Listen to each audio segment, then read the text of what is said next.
Dear student, welcome to all. जैसा कि आप लोग जानते हैं, हम लोग जो पढ़ने जा रहे हैं वो क्लास 10th की बायोलॉजी है। क्लास 10th की बायोलॉजी में अभी तक जो टॉपिक हम लोगों ने डिस्कस कर लिए हैं उसके बाद की टॉपिक है, और इस टॉपिक का नाम है न्यूट्रिशन इन ह्यूमन बीइंग। तो ह्यूमन बीइंग में न्यूट्रिशन हम लोगों को डिस्कस करना है। उसके पहले हम लोग कई टॉपिक को आगे के लिए करते चलेंगे जो यहाँ पे दी गई है। न्यूट्रिशन इन ह्यूमन बीइंग से पहले के जो टॉपिक है, जैसे nutrition in animal, nutrition in plant, उसके पहले ऑटोट्रॉपिक और उसके पहले जो है लाइफ प्रोसेस के रिलेटेड चीजें आपको अलग अलग वीडियोज में मिल जाएंगे। आप जाएंगे जब चैनल पे, तो चैनल पे आपको मिलेगा, जहाँ पे आप देख रहे हैं उसके बाद ऊपर जाएंगे तो आपको प्ले लिस्ट मिलेगा। जब सब्सक्राइब किए रहेंगे तो आपको प्ले लिस्ट मिलता है। प्ले लिस्ट में आप देखेंगे तो उसमें लिखा है class 10 CBSE class 10 descriptive class. उस प्ले लिस्ट में आपको सभी वीडियोज मिल जाएंगे। या दूसरी एक प्ले लिस्ट है जिसमें सीबीएसई क्लास 10 बायोलॉजी, तो वहां पे आपको सभी रिकॉर्डिंग क्लास मिलेंगी जिसमें आप एनसीईआरटी बुक और एनसीईआरटी नोट्स जो आपको प्रोवाइड किए गए हैं उसके वीडियोज हैं। तो यहाँ पे आप डिस्क्रिप्टिव क्लास में आप देख सकते हैं, तो वहां से आपको ये मिल जाएगा। क्लियर? अब यहाँ पे देखते हैं तो nutrition in animal, nutrition in human being का एक डायग्राम यहाँ पे बना हुआ है। इस डायग्राम के पहले सभी फेज को समझते हैं, इसके पार्ट्स को डिस्कस करते हैं, और पार्ट को डिस्कस करने के बाद हम लोग बचे हुए रिमेनिंग फेज को भी डिस्कस करते हैं, और सभी फुल प्रोसेस को आज डिस्कस करेंगे। इसमें जितनी भी चीजें हैं, चाहे वो एलिमेंट्री कैनाल की हो, चाहे वो किसकी हो, तो दूसरी आपकी एसोसिएटेड ग्लैंड, तो दोनों चीजों को आज डिस्कस किया जाएगा। तो सबसे पहले हम स्टार्ट करते हैं। यहाँ पे ह्यूमन डाइजेस्टिव सिस्टम में जो पाए जाते हैं, दो चीजें पाई जाती हैं। पहला चीज जो होता है, पहली थिंग्स, वो फर्स्ट थिंग्स को कहते हैं क्या? Alimentary canal.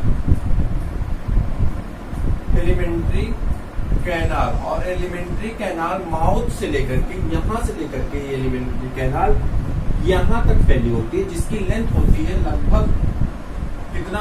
9 मीटर। कितना होता है? 9 मीटर। कितना होता है? 9 मीटर। तो एलिमेंट्री कैनाल माउथ से लेकर के एनस तक फैली होती है। इसी को हम क्या करते हैं? एलिमेंट्री कैनाल कहते हैं। और एलिमेंट्री कैनाल में बीच बीच में स्पेशल ऑर्गन बनते रहते हैं। उन स्पेशल ऑर्गन के अपने फीचर्स हैं। जैसे कि आप एक हाईवे पे जाते हैं तो उस हाईवे पे लिखा रहता है, मान लो कि एनएच, उस पे लिखा है एनएच 52। ठीक, एनएच 52 जब निकलता है तो एनएच 52 एक सिटी से दूसरे सिटी तक की दूरी तो कवर कर रहा है, साथ में उसमें छोटे छोटे बहुत से टाउन्स, विलेज, ठीक, बहुत सारे ब्रिज मिलेंगे। तो इसका मतलब है कि वो रास्ता तो एक ही है जिसका नाम क्या है? एनएच 52। लेकिन एनएच 52 पे आपको बहुत सारे सिटीज, बहुत सारे वो चीजें मिल रही हैं, बहुत सारे विलेज हैं, बहुत सारे सिटीज हैं, बहुत सारे पूल्स हैं, ठीक है, बहुत सारे रिवर्स हो सकते हैं, कैनाल मिल सकते हैं रास्ते में। तो एक रोड तो एक ही है, रोड का नाम एक ही है, लेकिन बीच बीच में जो प्लेस आएगा उस प्लेस का नाम चेंज होता जाता है। ये बात समझ पा रहे हैं आप? जो बीच बीच में प्लेस आएगा, जैसे विलेज आ गया, कहीं टाउन आ गया छोटा सा, तो उसका नाम चेंज होता जाता है, भले वो रोड का नाम एक ही है। उसी प्रकार से एलिमेंट्री कैनाल माउथ से लेकर के एनस तक तो एलिमेंट्री कैनाल ही कहलाते हैं, लेकिन बीच बीच में जो फेज पड़ते हैं, जैसे यहाँ पे स्टमक है, स्मॉल इंटेस्टाइन है, लार्ज इंटेस्टाइन है, ठीक है, ऑसोफेगस है, ठीक, यहाँ पे अपेंडिक्स है, यहाँ पे उसके बाद रेक्टम है, एनस है, तो ये पार्ट के नाम आपके चेंज होते जाते हैं। Any problem? नेक्स्ट आपका जो सेकेंड पार्ट आता है वो होता है एसोसिएटेड ग्लैंड। एसोसिएटेड ग्लैंड, और एसोसिएटेड ग्लैंड में आपका जो हिस्सा आता है वो एसोसिएटेड ग्लैंड में 3 ग्लैंड पाई जाती हैं। फर्स्ट ग्लैंड का नाम है सिलिवरी ग्लैंड, ये यहाँ पे देखिए। सेकेंड ग्लैंड का नाम है लीवर, ये यहाँ पे है। और थर्ड ग्लैंड का नाम है पेंक्रियाज। तो यहाँ पे कितने पार्ट पाए जाते हैं? 3 पार्ट पाए जाते हैं। कौन से? सिलिवरी ग्लैंड, लीवर और पेंक्रियाज। Any doubt? तो आप अब कह सकते हैं कि हमारे एलिमेंट्री कैनाल में, यानी ह्यूमन बीइंग के एलिमेंट्री कैनाल में क्या पाए जाते हैं? कुछ पार्ट्स पाए जाते हैं, साथ में दूसरा क्या है? Associated gland. और दोनों फेज मिलकर के किसका फॉर्मेशन करते हैं? दोनों फेज मिलकर के ह्यूमन डाइजेस्टिव सिस्टम का फॉर्मेशन करते हैं। क्लियर? एनी प्रॉब्लम किसी को? अब स्टार्ट करते हैं। आपसे पूछा जाता है sequence arrangement of the, sequencing arrangement of the human digestive system. तो आपको सीक्वेंसिंग अरेंजमेंट करना होता है, और आपसे इस प्रकार का क्वेश्चन पूछा जाता है एग्जाम में कि आपको सीक्वेंसिंग अरेंजमेंट करके बताना होगा। क्लियर? तो हम यहाँ पे एक सेकंड रुक जाइए, हम आपको राइट कर रहे हैं सीक्वेंसिंग अरेंजमेंट। तो यहाँ पे लिखे गए सभी सीक्वेंसिंग अरेंजमेंट। सबसे पहले आपका क्या पड़ता है, माउथ पड़ता है। सीक्वेंसिंग अरेंजमेंट की बात हो रही है, सबसे पहला क्या आता है, माउथ। माउथ के बाद आप आ जाते हैं ओसोफेगस। ओसोफेगस सेकंड हो गया, ओसोफेगस बाद स्टमक, स्मॉल इंटेस्टाइन और फिर लार्ज इंटेस्टाइन, और कभी कभी रेक्टम को भी दे देता है और फिर एनस को भी दे देता है। इस प्रकार से 7 सिस्टम जो है, 7 पार्ट्स, इसको आप ले सकते हैं बकल कैविटी, 4 पाइप, एक stomach, small intestine, large intestine, rectum and anus. ये सभी पार्ट्स अलग अलग मिलकर के किसका फॉर्मेशन करते हैं, एक सीक्वेंसिंग अरेंजमेंट है जहां से हम माउथ से इंटर करते हैं और एनस तक पहुंच जाते हैं। क्लियर। अब बात करते हैं यहाँ पे फेज क्या है, उससे संबंधित चीजों को समझेंगे। इसके पहले हम लोग एक वीडियो में समझे थे कि 5 स्टेप ऑफ न्यूट्रिशन। न्यूट्रिशन के 5 स्टेप, पहला था इंगेशन, दूसरा था डाइजेशन, थर्ड था आपका एब्जॉर्प्शन और फोर्थ था आपका, तो आप बताएंगे फोर्थ क्या था, एसिमिलेशन, और फिफ्थ था इंगेशन। तो फर्स्ट की अगर बात करें इंगेशन, तो इंगेशन जो होता है वो माउथ से डन होता है। अब आपको फेज को एक एक करके इजिली समझना है। क्लियर। सब कुछ समझ लीजिए, नोट्स आपको भेजे गए हैं, सब कुछ आपको हम बोलते जा रहे हैं, बस आप सुनते जाइए कंसंट्रेट होकर के। पूरी टॉपिक आपकी क्लियर होने वाली है। ये मान चलिए कि आपको इसमें कोई डाउट्स नहीं रहेंगे, आपको ना तो कोई वीडियो देखने हैं और ना ही फिर से पढ़ना पड़ेगा। बस एक बार इसे रिवाइज कर लीजिएगा और पूरी चीज को केयरफुली सुनिए। अगर आपको एक बार में कंसंट्रेशन पे नहीं आपका काम करता है पूरे वीडियो में, तो आप सेकेंड टाइम इसको और इजिली थोड़ा सा स्लो करके इसे आप सुनेंगे तो आपको समझ में आ जाएगी सारी चीजें, आपको कोई भी डाउट, कोई भी प्रॉब्लम नहीं हो। ठीक। अब सबसे पहला पार्ट जो होता है 5 सिस्टम का, वो 5 सिस्टम का सबसे पहला पार्ट आता है, तो आपका पहला पार्ट हो जाता है इंगेशन। कौन सा, इंगेशन। इंगेशन में आप कहते हैं, इंगेशन का मतलब होता है इनटेक ऑफ फूड। अब human being intake of food कहां से करता है, माउथ से करता है। तो बात आ जाती है माउथ की। जैसे हम माउथ में आ जाते हैं, ये रहा माउथ का पार्ट, आप उसको छोड़ दीजिए, अपने माउथ पे आ जाइए। ये हमारे माउथ का पार्ट है। अब आपको कोई भोजन खाना है, ह्यूमन बीइंग की बात हो रही है, तो ह्यूमन तो हम भी हैं। तो जब हम भोजन खाना है, तो भोजन को हम खाने के लिए क्या करते हैं, पहले ले जाते हैं। तो सबसे पहले लिप्स पड़ता है, जो एक क्लिप होती है। इस पूरे रीजन को कहते हैं हेड रीजन। हेड रीजन का एक फ्रंटल व्यू है, एक बैक व्यू है। ठीक है। तो फ्रंट व्यू पे आपको एक क्लिप मिलती है, जिसे हम लोग क्या कहते हैं, दरार कहा जाता है साधारण भाषा में। उस क्लिप पे आपके लिप्स पाए जाते हैं। लिप्स का काम होता है फूड पार्टिकल को पकड़ने का काम करते हैं। उसके अंदर आप जाएंगे तो आपको क्या मिल जाता है, तो उसके अंदर आपको मिल जाता है, जल्दी से बता दिए, उसके अंदर जैसे ही एंट्री करते हैं आपको मिल जाती है टीथ, और टीथ के बीच में पाई जाती है आपकी टंग। तो यहाँ पे टंग लिखी गई, लेकिन टीथ नहीं लिखा गया, क्योंकि टीथ बना नहीं है इसलिए नहीं लिखा गया है। क्लियर। तो बकल कैविटी में हम प्रवेश कर चुके हैं, और बकल कैविटी में एंटर करने के बाद जो हमको मिलेगा, वो क्या मिल जाएगा, टीथ मिल जाएगा। जो आपके टीथ होते हैं, तो टीथ की अगर बात कर ले तो आपके टीथ कैसे होते हैं, तो आपके टीथ 2 टाइप के होते हैं। कितने टाइप के होते हैं, 2 टाइप के। एक को क्या कहते हैं, मिल्क टीथ कहते हैं, मिल्क टीथ कहते हैं, और इसका नंबर होता है 20। आपको ये याद रखना है, मिल्क टीथ का नंबर कितना होता है, 20 होता है। उसके बाद सेकंड आपका आता है जिसे परमानेंट टीथ कहते हैं। तो परमानेंट टीथ का नंबर कितना होता है, 32 होता है। परमानेंट टीथ का नंबर क्या होता है, परमानेंट टीथ का नंबर कितना होता है, 32 होता है। इस पॉइंट को याद रखना आपको कि मिल्क टीथ का नंबर जो होता है वो 20 होता है, जबकि परमानेंट टीथ का नंबर जो होता है वो कितना होता है, 32 होता है। क्लियर। अब इसके बाद आगे बढ़ते हैं। तो जब आगे बढ़ेंगे तो यहाँ पे माउथ हो गया, माउथ के बाद आपको मिलता है टीथ हो गया। टीथ का काम होता है, टीथ 4 पार्ट के पाए जाते हैं। कितने पार्ट, 4 टाइप के होते हैं। ह्यूमन टीथ कितने टाइप के होते हैं, 4 टाइप के। फर्स्ट को कहते हैं इंसीजर, सेकंड को कहते हैं कैनाइन। फर्स्ट को इंसीजर, कैनाइन, प्रीमोलर और मोलर। इंसीजर का काम होता है cutting of the food, food particle को कट करने का काम करते हैं। कैनाइन का काम जो होता है, कैनाइन फूड पार्टिकल को टीयरिंग करते हैं, मतलब चीरने का काम करते हैं। जबकि प्री मोलर उसे चीव्ड करते हैं, और जो मोलर होते हैं वो ग्राइंडिंग ऑफ द फूड, भोजन को ग्राइंड करते हैं, यानी पीसने का काम करते हैं। तो जो फूड पार्टिकल्स हैं, वो फूड पार्टिकल सबसे पहले इंसीजर का काम होता है कटिंग करना, आगे के दांत उसको कट कर देते हैं। फिर कैनाइंस, नकीले नकीले दांत दोनों साइड में पाए जाते हैं, जिसका नंबर 4 होता है। ठीक है। जो इंसीजर होता है इसका नंबर कितना होता है 8, 4 अपर टीथ में और 4 लोअर टीथ में, ठीक। तो 4 अपर जा में और 4 लोअर जा में, तो आगे के 4 दांत जो होते हैं इसे इंसीजर कहते हैं। साइड के जो 4 दांत होते हैं, ठीक, इसे क्या कहते हैं, कैनाइन कहते हैं। कैनाइन का काम होता है टीयरिंग, क्या कहते हैं, टीयरिंग, TEARING, टीयरिंग। टीयरिंग मतलब चीरना, टीयरिंग ऑफ द फूड। इनकी संख्या होती है 4। उसके बाद बढ़ता है प्रीमोलर, जिसकी संख्या होती है 3 लेफ्ट साइड के लोअर जा में, 3 लेफ्ट साइड को अपर जा में, यानी 6 इधर हो गया और 6 राइट साइड में हो गया। टोटल संख्या हो जाती है इसकी कितनी, 12। तो कितनी संख्या हो जाती है इसकी प्रीमोलर की, तो 12 हो जाती है। और मोलर की संख्या हो जाती है कितनी, तो मोलर की संख्या हो जाती है आपकी, जल्दी बता दीजिए, 8। तो टोटल संख्या हो जाती है कितना, तो आप यहाँ पे काउंट करेंगे तो आपका हो जाता है 32। तो टोटल संख्या हो जाती है कितनी, 32 किसकी, परमानेंट टीथ की। तो परमानेंट टीथ ह्यूमन बीइंग में कितने पाए जाते हैं, 4 टाइप के होते हैं, जिसको हम क्या कहते हैं, incisor, canine, premolar and molar. Incisor का काम कटिंग का है, कैनाइन का काम टीयरिंग का है, प्रीमोलर का काम क्या है, तो चीविंग ऑफ द फूड, और मोलर का काम क्या है, grinding of the food. Clear. अब ये माउथ में कौन सा काम करते हैं, फिजिकल वर्क करते हैं, यानी जो फूड पार्टिकल्स हम खाते हैं उस फूड पार्टिकल को स्मॉल पीस में ब्रेक डाउन करने का काम करते हैं, उसे काटने का काम करते हैं। हाँ, तो जो मैं बता रहा था, तो माउथ का काम हो गया फिजिकल वर्क करता है। माउथ कौन सा वर्क करता है, फिजिकल वर्क, यानी जो आप बिगर पार्टिकल खाते हैं, यानी फूड के बिगर पीस को खाते हैं, उसे कट करके वो छोटे छोटे स्मॉल पीस में बदलने का काम करता है, यानी कट करता है, उसे टीयरिंग करता है, उसे ग्राइंड करता है और उसे छोटे छोटे पीसों में बदल देता है। क्लियर। उसके बाद यहीं पे आपकी पाई जाती है टंग। कौन पाई जाती है, टंग। तो टंग का काम होता है, टंग जो होती है ये इस पे टेस्ट बड पाए जाते हैं। सबसे मेन फंक्शन इसका होता है टेस्ट बड का।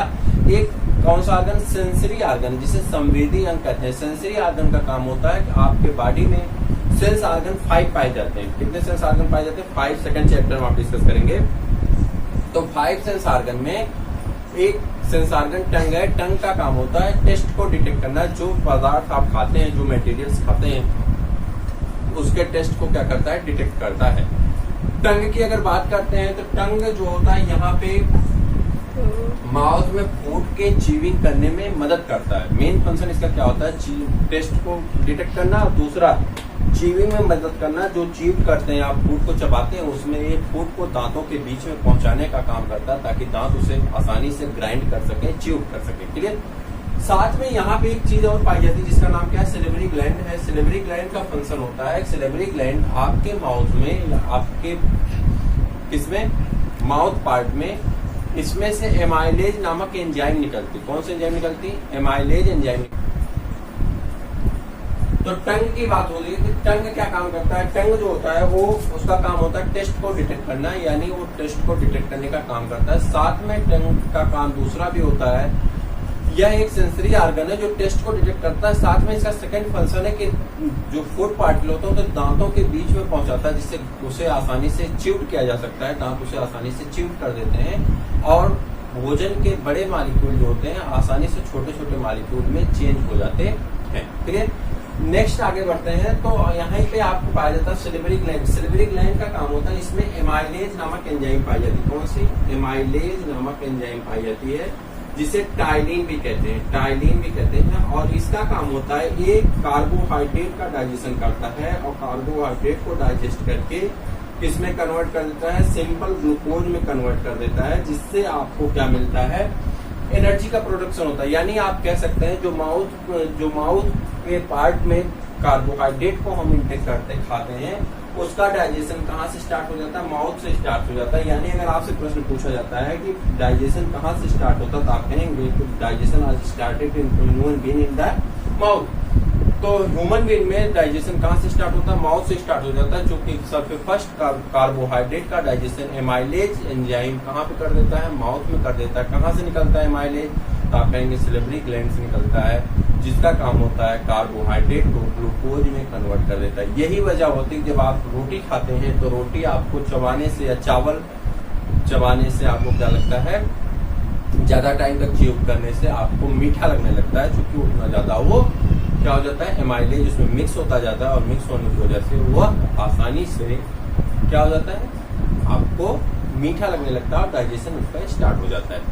अब बात करते हैं यहाँ पे माउथ में आपके, अभी तक हम लोग माउथ पे ही, माउथ में आपका जो सेकंड फंक्शन होता है उस सेकंड माउथ में आपका जो मेन फंक्शन होता है वो फिजिकल और केमिकल दोनों प्रोसेस होती है।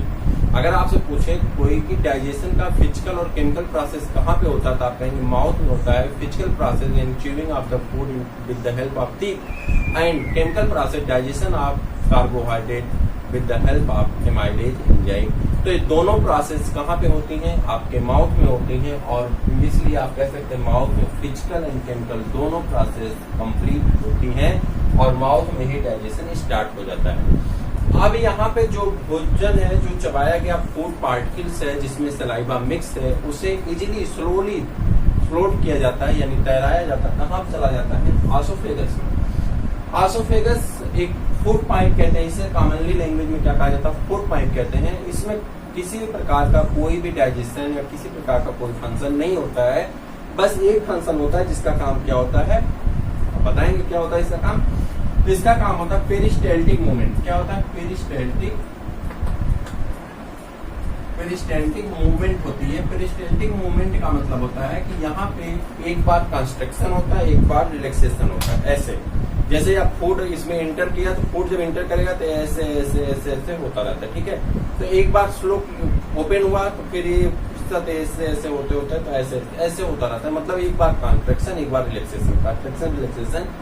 इस प्रोसेस को आप कहते हैं पेरिस्टाल्टिक मूवमेंट। यानी यहाँ पे जब भोजन इंटर करता है, भोजन इंटर करने के साथ यहाँ पे एक बार ये यहाँ पे स्लो कर गया तो ये थोड़ा सा एक्सपेंड कर गया, ये रिलैक्स हो गया, ये एक्सपेंड किया, ये रिलैक्स हो गया। अब इसी में क्या होता है, कुछ बुद्धिजीवी वर्ग जब जाते हैं पार्टी में तो वहां पे वो थोड़ा चारा जल्दी दिखाना होता है ना पार्टी में, तो जल्दी जल्दी खाने के चक्कर में क्या करते हैं? भर लेते हैं। और जब भर लेते हैं तो ऐसी स्थिति में जब वहां पे जाके फंस जाता है, यहाँ पे कॉन्ट्रैक्ट तो हो गया, रिलैक्स नहीं हो रहा है, ऐसी स्थिति में भोजन यहीं पे अटक, फूड पार्टिकल यहीं पे रुक गए।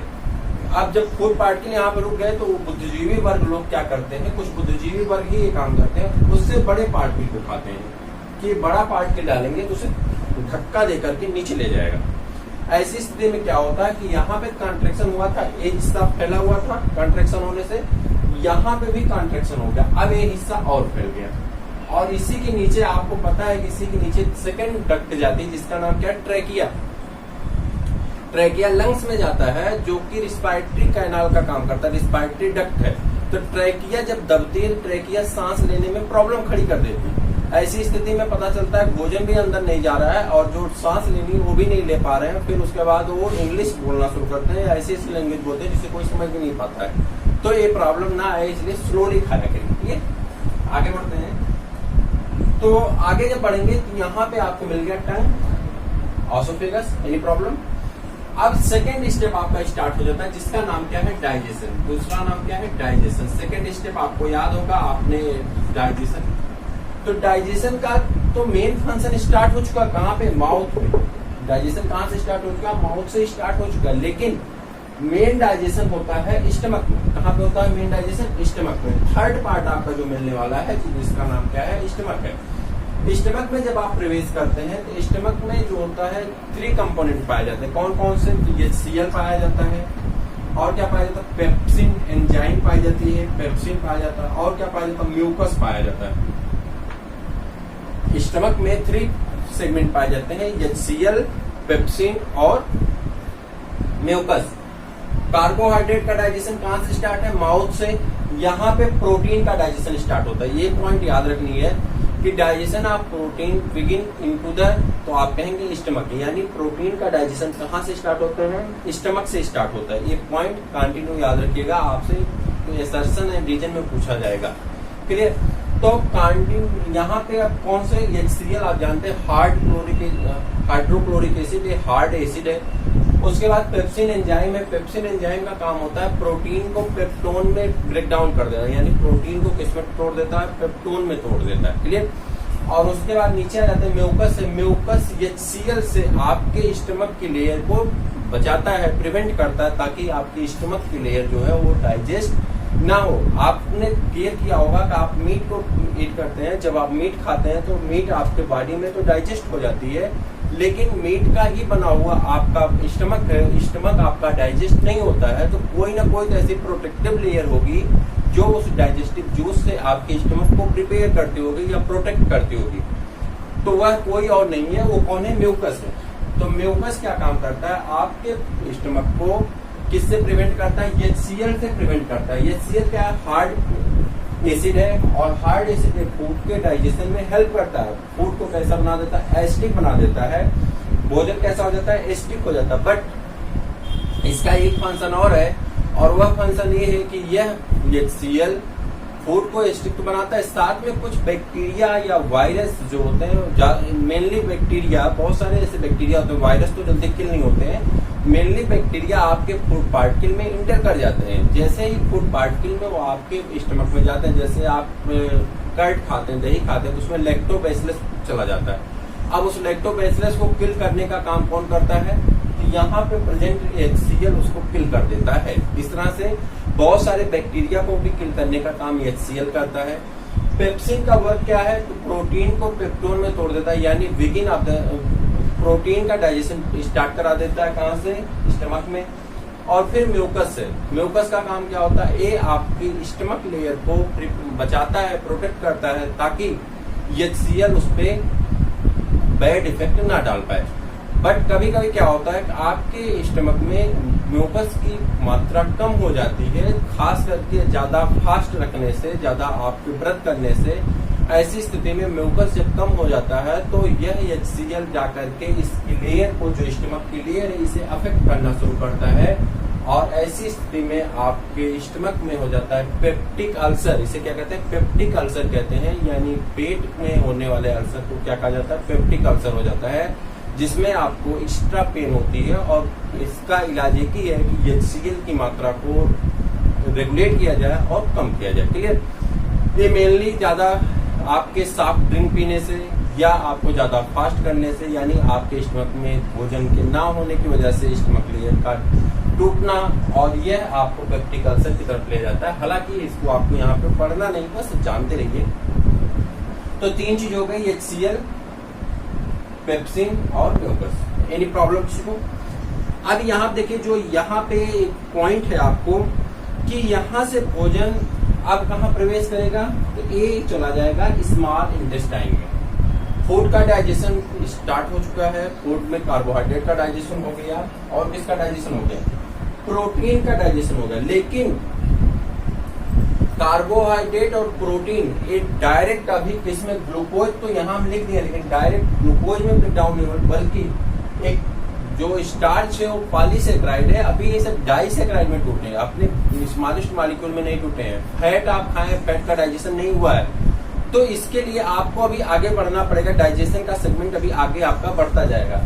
फूड कहाँ प्रवेश कर गया? फूड इंटर कर गया आपके स्मॉल इंटेस्टाइन में।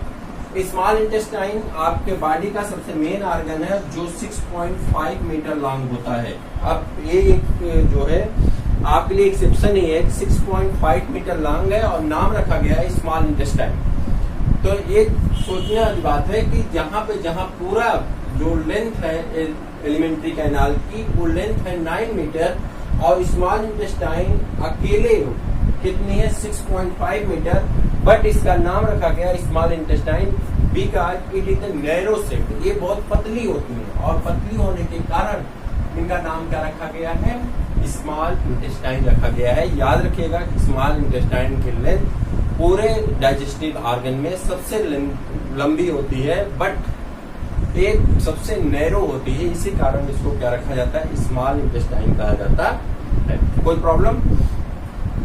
अब स्मॉल इंटेस्टाइन की अगर बात करें तो स्मॉल इंटेस्टाइन में फूड के प्रवेश करने के साथ ही यहाँ पे एक पार्ट आपको मिलता है जिसका नाम क्या है? पैंक्रियाज, जो कि एसोसिएटेड ग्लैंड है। यहाँ पे देखिए एसोसिएटेड ग्लैंड के 3 हिस्से हैं। कौन कौन से? सेलिब्री ग्लैंड, सेलिब्री ग्लैंड के आप फंक्शन समझ चुके हैं। दूसरा आपका लीवर है, और पैंक्रियाज। यहाँ से पैंक्रियाटिक जूस निकलता है। क्या निकलता है? Pancreatic juice. पैंक्रियाटिक जूस निकलता है, और पैंक्रियाटिक जूस के साथ साथ यहाँ पे एक जूस और निकलता है जिसका नाम क्या है? बाइल। लीवर से आता है, जिसका नाम क्या है? Bile juice. एक सेकंड रुकिए, हम आपको बता रहे हैं। Bile juice, clear.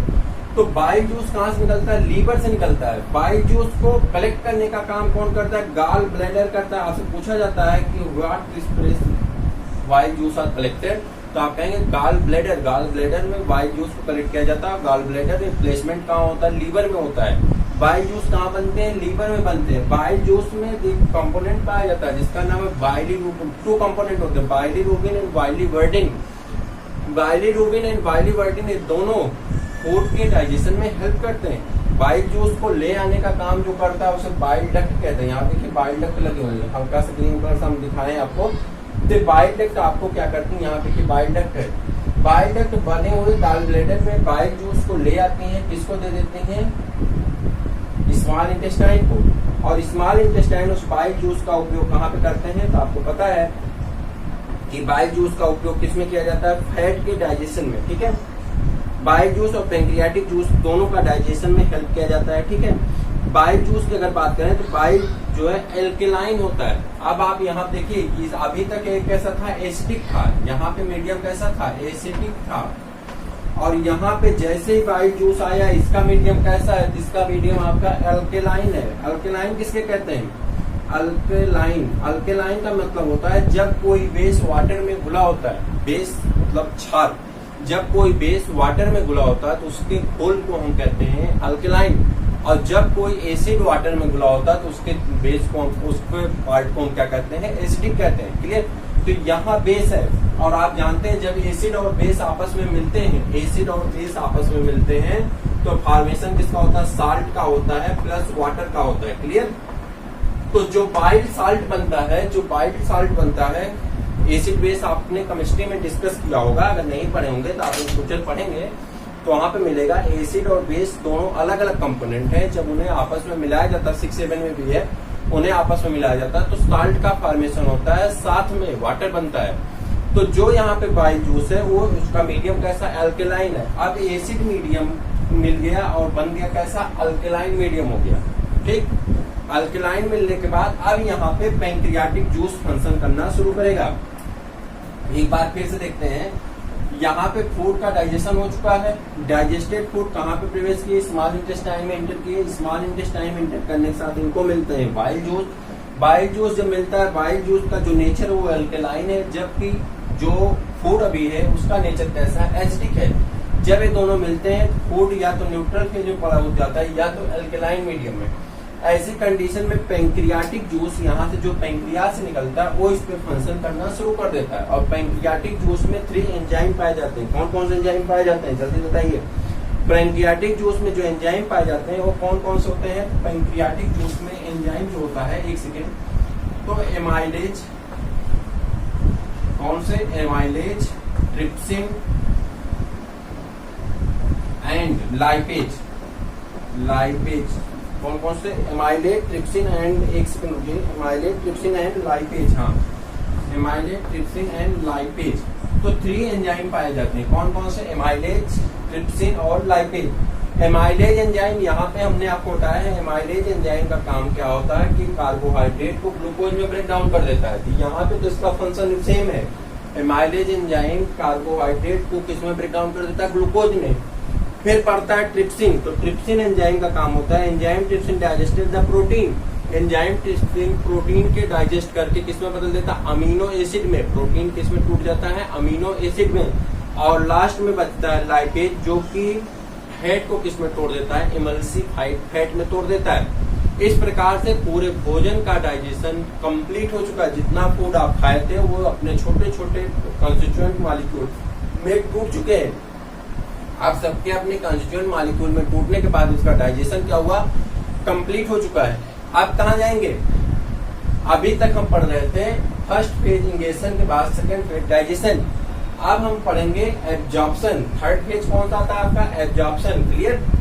तो एब्जॉर्प्शन में जाएंगे। अभी हम लोग यहीं पे स्मॉल इंटेस्टाइन में घूमेंगे। एब्जॉर्प्शन, एब्जॉर्प्शन में आपका क्या होता है? थर्ड फेज है। एब्जॉर्प्शन में आपका पार्ट आ जाता है, स्मॉल इंटेस्टाइन में ही एब्जॉर्प्शन होता है। तो आप बताएंगे कि स्मॉल इंटेस्टाइन में एब्जॉर्प्शन के लिए एक कंपोनेंट पाया जाता है, एक ऑर्गन पाया जाता है जिसका नाम क्या होता है?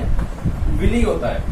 विली का काम होता है, विली अपने बॉडी में इसमें फिंगर लाइक प्रोजेक्शन पाए जाते हैं। ऐसी इसकी कुछ संरचना होती है, स्पेस नहीं रहा, ऐसी कुछ संरचना होती है। तो इस संरचना में क्या होता है, जो इम्पोर्टेंट पार्टिकल्स होते हैं भर जाते हैं और इसे स्मॉल ब्लड वेसल्स जिसे कैपिलरी कहते हैं उसके बाद द्वारा इसे बॉडी में एब्जॉर्ब कर लिया जाता है। जो फंक्शन कहाँ पे होता है, स्मॉल इंटेस्टाइन में होता है। यानी अगर आपसे कोई पूछे तो आप कह सकते हैं कि complete digestion of carbohydrate mouth, digestion begin of the carbohydrate, digestion start in the carbohydrate of the mouth, digestion start protein in the stomach. उसके बाद थर्ड पे आप जाएंगे तो आप कहेंगे डाइजेशन कंप्लीटेड कहाँ पे होगा, स्मॉल इंटेस्टाइन में। एब्जॉर्प्शन कहाँ पे होता है, स्मॉल इंटेस्टाइन में। एब्जॉर्प्शन कहाँ होता है, स्मॉल इंटेस्टाइन में होता है। उसके बाद आगे बढ़ते हैं, एब्जॉर्प्शन के बाद आपका आता है फोर स्टेप। फोर स्टेप का नाम क्या होता है, एसिमिलेशन। क्या होता है, एसिमिलेशन। और एसिमिलेशन का काम होता है कि जो फूड एनर्जी आपके बॉडी में है उस फूड एनर्जी से बॉडी के अदर पार्ट तक आपको सेंड कर दिया जाए, जिससे आपके बॉडी के सभी पार्ट उसको इजिली ले सकें उस एनर्जी को, और उस एनर्जी के माध्यम से अपने बॉडी के और फंक्शन को आसानी से कर सकें। जैसे कि किसमें, किसी भी फंक्शन में वर्क करते हैं, जैसे वॉकिंग है, थिंकिंग है, ठीक है, जहां पे उसकी नीड हो, चाहे आपको चलना फिरना, घूमना टहलना, नाचना, जो भी वर्क हो आपको उस वर्क में वो आपकी हेल्प कर सके, बॉडी के रिपेयर में आपकी वो एनर्जी वर्क कर सके, या बॉडी के मेंटेनेंस में वो एनर्जी वर्क कर सके। इसीलिए तो आप फूड खाएं ताकि आपकी बॉडी हेल्दी हो। तो उस हेल्दी बॉडी को रिपेयर करने का काम कौन करता है, transfer of food into all part of the body is called assimilation. Body के हर एक पार्ट तक एनर्जी को ट्रांसफर कर दिया जाता है, जिससे एसिमिलेशन कहते हैं। और रही अब फिफ्थ पार्ट की बात, तो फिफ्थ पार्ट आपका जो होता है वो होता है इगेशन। इगेशन में क्या होता है कि जो फूड पार्टिकल्स होते हैं वो धीरे धीरे आकर के लार्ज इंटेस्टाइन में बैठ जाते हैं, इस पार्ट को कहते हैं रेक्टम। और उसके बाद इगेशन एनस के द्वारा फूड पार्टिकल को बॉडी से बाहर निकाल दिया जाता है, अनडाइजेस्टेड फूड पार्टिकल जो कि डाइजेस्ट नहीं हुआ होता है। क्लियर? तो ये था पूरा आपका डाइजेशन, जितना आपको पढ़ना था आपके कोर्स में, जितना था सब कुछ यहाँ पे आपका है। और अब इसको एक बार हम लोग फिर से रिवाइज करेंगे मुश्किल से 2 मिनट। देखिए, सबसे पहले हम भोजन को इंटेक करते हैं। कहाँ से इंटेक करते हैं, माउथ से इंटेक करते हैं। माउथ से इंटेक करने के बाद वहां पे उसमें तीत पाए जाते हैं। तीत का काम होता है कटिंग करना, टीयरिंग करना, उसके बाद उसको चीविंग करना और ग्राइंडिंग करना। ये एक फिजिकल वर्क होता है फूड पे। साथ में माउथ में केमिकल वर्क भी होता है, यानी सेलेब्री ग्लैंड से निकलने वाला एमाइलेज एंजाइम फूड के डाइजेशन में हेल्प करता है और कार्बोहाइड्रेट को डाइजेस्ट करके किसमें कन्वर्ट कर देता है, तो आप जल्दी बताइए, ग्लूकोज में कन्वर्ट कर देता है। फिर फूड हमारा इंटर करता है ऑसोफेगस में। ऑसोफेगस एक फूड पाइप कहलाती है। ऑसोफेगस में फूड जाने के बाद नेक्स्ट सिस्टम में प्रवेश कर जाता है। ऑसोफेगस में कोई और वर्क नहीं होता बल्कि पेरिस्टाल्टिक मूवमेंट होता है, यानी contraction and relaxation of oesophagus. और उसके बाद फूड प्रवेश कर जाता है आपका स्टमक में। स्टमक में इंटर करने के बाद वहां पे 3 कंपोनेंट पाए जाते हैं, HCl, पेप्सिन और म्यूकस। HCl एसिडिक होता है, HCl एसिड है और एसिडिक मीडियम होने के कारण ये फूड को एसिडिक बना देता है। नेक्स्ट, और यह किसी भी बैक्टीरिया को किल करने में भी मदद करता है। पेप्सिन या प्रोटीन के डाइजेशन में हेल्प करता है। और थर्ड पार्ट आपका म्यूकस या स्टमक की वाल को HCl से प्रोटेक्ट करने का वर्क करता है। फिर उसके बाद आगे बढ़ते हैं, फूड हमारा प्रवेश करता है स्मॉल इंटेस्टाइन में। स्मॉल इंटेस्टाइन में प्रवेश करने के साथ उसमें एक कंपोनेंट मिलता है जिसका नाम क्या है, बाइल जूस। बाइल जूस इसको क्या काम करता है, इसे अल्कलाइन फेज में बदल देता है। चूंकि बाइल जूस का जो नेचर होता है अल्कलाइन होता है, फूड अल्कलाइन हो गया। अब इस पे जो है अदर एंजाइम फंक्शन करेंगे और यहाँ पे तब पैंक्रियाटिक जूस निकलता है। पैंक्रियाटिक जूस में 3 कंपोनेंट पाए जाते हैं या 3 एंजाइम पाए जाते हैं, जिसका नाम क्या होता है, तो उसका नाम होता है amylase, trypsin and lipase. Amylase carbohydrate को ग्लूकोज में कन्वर्ट कर देता है। ट्रिप्सिन जो होता है यह प्रोटीन को अमीनो एसिड में तोड़ देता है, और जो लाइपेज होता है फैट को एमल्सिफाइड फैट में कन्वर्ट कर देता है। फिर उसके बाद हमारा स्मॉल इंटेस्टाइन, ये देखिए कॉइल्ड स्ट्रक्चर है, 6.5 मीटर की टांग होती है स्मॉल इंटेस्टाइन। स्मॉल इंटेस्टाइन अपने फूड को किसमें प्रवेश कर देते हैं, लार्ज इंटेस्टाइन में। लार्ज इंटेस्टाइन छोटी होती है लेकिन बॉर्डर शेप होने के कारण, मोटी होने के कारण इसका नाम लार्ज इंटेस्टाइन रखा गया है। इसमें क्या होता है, भोजन आगे की तरफ बढ़ता जाता है और इसमें से वाटर को रीएब्जॉर्ब कर लिया जाता है। वाटर के एब्जॉर्ब होने के बाद भोजन जाकर के जो अनडाइजेस्टेड फूड पार्टिकल है वो जाकर के रेक्टम नामक प्लेस पे इकट्ठा होते हैं और एनस के द्वारा उसे बॉडी से बाहर निकाल दिया जाता है। साथ में यहाँ पे एक ऑर्गन और लिखा गया है जिसका नाम क्या है, अपेंडिक्स। देखिए टूट गया है अपेंडिक्स। ठीक, अपेंडिक्स का काम होता था सेलुलोज के डाइजेशन में हेल्प करता है। जब इंसान कैसा था, प्री हिस्टोरिकल एज में, जब इंसान इसको फायर यानी आग को नहीं जानता था तो वो कच्चे मांस को खाता था और ठीक है लीफ को खाता था, तो उसमें सेलुलोज का डाइजेशन होता था। लेकिन अब ह्यूमन में सेलुलोज का डाइजेशन नहीं होता है, तो इसका काम होता था सेलुलोज को डाइजेस्ट करने के लिए एंजाइम निकालता था। कौन? अपेंडिक्स। लेकिन अब इसका कोई काम नहीं होता है। ये राइट साइड में पाए जाते हैं और अपेंडिक्स कभी कभी क्या होता है, इनकी साइज बड़ी हो जाती है जिससे पेन होती है और डॉक्टर ने कट करके निकाल देते हैं। इनका कोई बहुत मतलब नहीं है। स्टमक का शेप आपसे पूछा जाएगा तो आप कहेंगे स्टमक का शेप जे शेप होता है। आगे पूछा जाता है लीवर, तो लीवर आपके बॉडी का सबसे लार्जर ग्लैंड है। पैंक्रियाज एक मिक्स्ड ग्लैंड है जिसमें आपको सेकंड चैप्टर में इसके बारे में डिटेल में पढ़ना था, बट आपका दुर्भाग्य के चैप्टर से निकाल दिया गया है। हालांकि हम लोग थोड़ा बहुत डिस्कस करेंगे। एक दिन में पूरे चैप्टर को हम लोग ओवरव्यू करेंगे, बताएंगे मैं आपको कैसे पढ़ना है। और फिर यहाँ पे सेलिब्रेट ग्लैंड हो गया। अब आपको एक वीडियो इसमें और मिलेगा सेकंड पार्ट, जिसमें हम लोग इसके एंजाइम और इसके फंक्शन को पढ़ेंगे, फिर उसमें एक बार रिवाइज करेंगे। और मुझे पूरा विश्वास है कि अब आपको दोबारा ना तो कोई वीडियो देखना होगा ना फिर पढ़ना होगा। बस आज आपको जो नोट्स दिए गए हैं उस नोट्स को आप रिवाइज कर लीजिए, आपका काम इजिली हो जाने वाला है। तो इसी उम्मीद विश्वास के साथ आप जहाँ होंगे, स्वस्थ होंगे, मस्त होंगे। फिर हम लोग मिलते हैं किसी और वीडियो में। तब तक ले इजाजत दीजिए।